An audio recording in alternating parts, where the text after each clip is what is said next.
السلام علیکم دوستو، welcome to S Hassan TV. دوستو، ہماری آج کی ویڈیو قسطنطنیہ جو موجودہ استنبول ہے کہ اس عظیم فتح کے بارے میں ہے جسے یورپ آج تک نہیں بھلا پایا۔ قسطنطنیہ کی فتح ہر مسلمان جرنیل کا خواب تھی، اور اس کی بنیادی وجہ رسول کریم صلی اللہ علیہ وآلہ وسلم کی اس کے فاتح کے بارے میں بشارت تھی۔ حدیث شریف میں فتح قسطنطنیہ کی خوشخبری کچھ یوں بیان کی گئی تھی، جس کا مفہوم یہ ہے کہ تم ضرور قسطنطنیہ کو فتح کرو گے، اور وہ فاتح بھی کیا باکمال ہوگا، اور وہ لشکر بھی کیا باکمال ہوگا۔ جیسے کہ آپ جانتے ہیں کہ طلوع اسلام کے بعد قلیل عرصے میں ہی اسلامی سلطنت کی سرحدیں دور دراز ممالک تک پھیل گئی تھیں، لیکن اس کے باوجود 8ویں صدی تک بازنطینی سلطنت کا مرکز یعنی قسطنطنیہ موجودہ استنبول مسلمانوں کے قبضے میں نہ آ سکا۔ مشہور انگریز مورخ لین پول کہتا ہے کہ ترکوں کے دلوں میں اس عظیم شہر پر قبضہ کرنے کی خواہش اس وقت سے چٹکیاں لے رہی تھی جب کہ ان کے جد امجد عثمان نے خواب میں اسے اپنے ہاتھوں میں پکڑے ہوئے دیکھا تھا۔ چوتھے عثمانی سلطان بایزید یلدرم اس کا محاصرہ کر چکا تھا۔ اس کے بیٹے موسیٰ نے قسطنطنیہ پر سخت دباؤ ڈالا تھا۔ اس کے پوتے سلطان مراد دوم سلطان محمد فاتح کے والد محترم نے بڑے صبر و ضبط کے ساتھ اس کے فتح کا پروگرام بنایا تھا۔ گویا دوسرے الفاظ میں اولاد عثمان کی یہ خاندانی خواہش تھی جسے پائے تکمیل تک پہنچانے کے لیے اس نسل کا ہر فرمانبردار، ہر سلطان مکمل جدوجہد کرتا تھا۔ ایک بات ذہن نشین کر لیں، قسطنطنیہ کو حاصل کرنے کی غرض سے سیدنا عثمان غنی رضی اللہ تعالی عنہ کے دور مبارک کے بعد سے کل 11 حملے کیے جا چکے تھے، جس میں مسلمانوں کو کامیابی نہ مل سکی تھی۔ سلطان محمد دوم سلطنت عثمانیہ کے 7ویں سلطان تھے، اور اس خاندان کو ترکی پر حکومت کرتے ہوئے 160 سال کے لگ بھگ ہو چکے تھے۔ 1451 عیسوی میں سلطان مراد دوم فوت ہوئے تو ان کی جگہ ان کے فرزند سلطان محمد دوم تخت پر بیٹھے۔ اس وقت ان کی عمر صرف 19 سال تھی، مگر انہوں نے جس خوبی کے ساتھ حکومت کی، اس سے ان کی کم عمری یا ناتجربہ کاری کا ہلکا سا ثبوت بھی نہیں ملتا۔ سلطان پڑھے لکھے، کئی زبانیں جانتے تھے، بہترین جرنیل تھے، اور ہر جگہ اپنی فوج کی خود کمان کرتے، ہر فیصلہ خود کرتے، اور اپنے کام سے ایسی لگن تھی کہ نظم و ضبط میں کسی قسم کی سستی اور خلل کو بالکل پسند نہیں کرتے تھے۔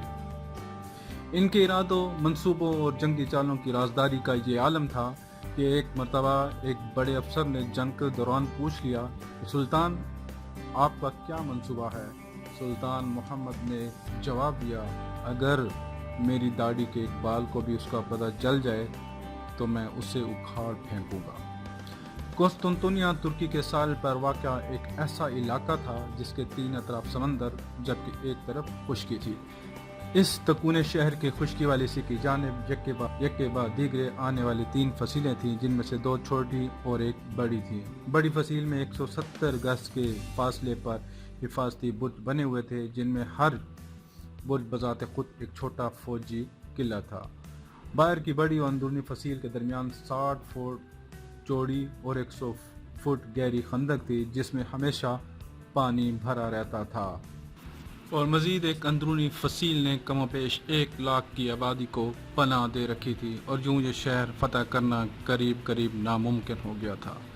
قسطنطنیہ عیسائی دنیا کا روحانی مرکز تھا، اور اسے عیسائی دنیا میں ایک روحانی قلعے کی حیثیت حاصل تھی۔ چنانچہ مسلمان فاتحین کی 20 لشکر اس شہر پہ پورے جنگی ساز و سامان کے ساتھ چلا کرتے، لیکن ہر مرتبہ ناکام لوٹتے۔ اور پھر آقا کریم جناب محمد مصطفیٰ صلی اللہ علیہ وآلہ وسلم کی اس بشارت کا مستحق دولت عثمانیہ کا 7واں فرمانروا سلطان محمد فاتح ٹھہرا۔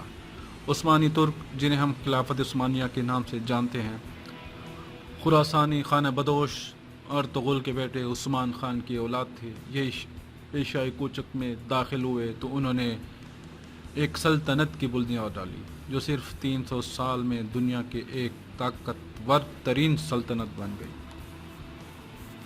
اس کے عروج کا دور مشرق میں سلطان سلیم اور مغرب میں سلیمان اعظم پر ختم ہوتا تھا، لیکن خلافت عثمانیہ کا مشہور فرمانروا سلطان محمد فاتح ہے، جس کے ہاتھوں سرکار دو عالم صلی اللہ علیہ وسلم کی بشارت تکمیل کو پہنچی۔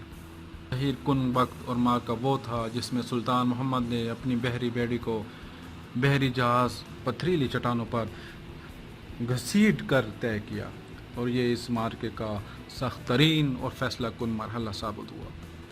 جب تیسری صدی عیسوی میں قسطنطین نامی بادشاہ نے سید کا مذہب قبول کر کے اس شہر کو اپنے پائے تخت بنایا تھا تو اس کا نام قسطنطنیہ مشہور ہوا۔ جہالت میں ڈوبے اہل مغرب کی آخری شکست اور مسلمانوں کی آخری فتح کا یہ سنہری باب سلطان محمد فاتح کے ہاتھوں رقم ہوا۔ قسطنطنیہ موجودہ نام استنبول کے فتح کی سعادت اس لشکر کی حصے میں آئی جو سلطنت عثمانیہ کے حکمران سلطان محمد کی سربراہی میں ربیع الاول 857 ہجری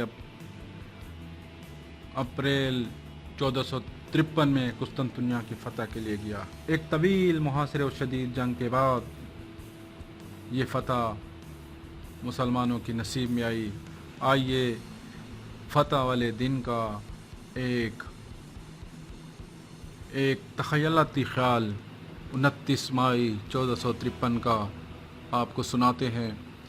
رات کا 1:30 بجا ہے۔ دنیا کے قدیم اور عظیم شہر کی فصیلوں اور گنبدوں پر سے 19ویں قمری تاریخ کا زرد چاند تیزی سے مغرب کی طرف دوڑا جا رہا ہے، جیسے اسے کسی شدید خطرے کا اندیشہ ہے۔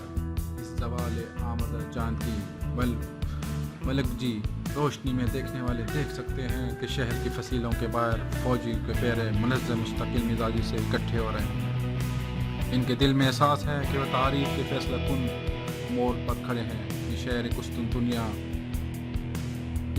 قسطنطنیہ ہی ہے اور اس فصیلوں کے باہر عثمانی فوج آخری حلہ بولنے کی تیاری کر رہی ہے۔ عثمانی توپوں کو شہر پناہ پر گولے برساتے ہوئے 47 دن گزر چکے ہیں۔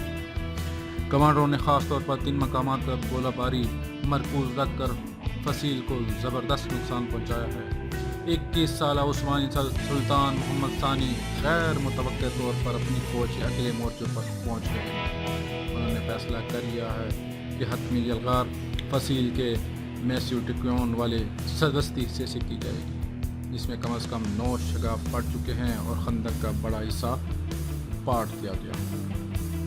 سر پر بھاری پگڑی باندھے اور طلائی خلق میں ملبوس سلطان نے اپنی سپاہیوں کو ترکی زبان میں مخاطب کیا: میرے دوستوں اور بچوں، آگے بڑھو، اپنے آپ کو ثابت کرنے کا لمحہ آ گیا ہے۔ اس کے ساتھ ہی نکاروں، کرنوں، طبلوں اور بگلوں کے شور نے رات کی خاموشی کو تار تار کر دیا، لیکن اس کان پھٹتے شور میں بھی عثمانی دستوں کے فلک شگاف نعرے صاف سنائی دے جا سکتے تھے۔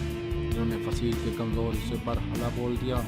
ایک طرف خشکی سے، دوسری طرف سے سمندر میں بحری جہازوں پر نصب توپوں کے دہانوں نے آگ برسانا شروع کر دی۔ بازنطینی سپاہی اس حملے کے لیے فصیل پر تیار کھڑے تھے، لیکن پچھلے 1.5 ماہ کے محاصرے نے ان کے حوصلے پست اور اعصاب شکستہ کر دیے۔ بہت شہری بھی مدد کے لیے فصیلوں پر آ پہنچے اور پتھر اٹھا اٹھا کر نیچے اکٹھے ہونے والے ہمراہوروں پر یعنی عثمانی فورس پر پھینکنا شروع کر دیے۔ دوسرے اپنے اپنے قریبی چرخ کی طرف دوڑے اور گڑ گڑا کر مناجتیں شروع کر دی۔ پادریوں نے شہر کے متعدد چرخوں کی گھنٹیاں پوری طاقت سے بجانا شروع کر دی۔ ان کی ٹناٹن نے ان لوگوں کو بھی جگا دیا جو ابھی تک سو رہے تھے۔ ہر فرقے سے تعلق رکھنے والے عیسائی اپنی صدیوں پرانے اختلافات بھلا کر ایک ہو گئے اور ان کی بڑی تعداد شہر کے سب سے بڑے اور مقدس کلیسا حاجیہ صوفیہ میں اکٹھی ہو گئی۔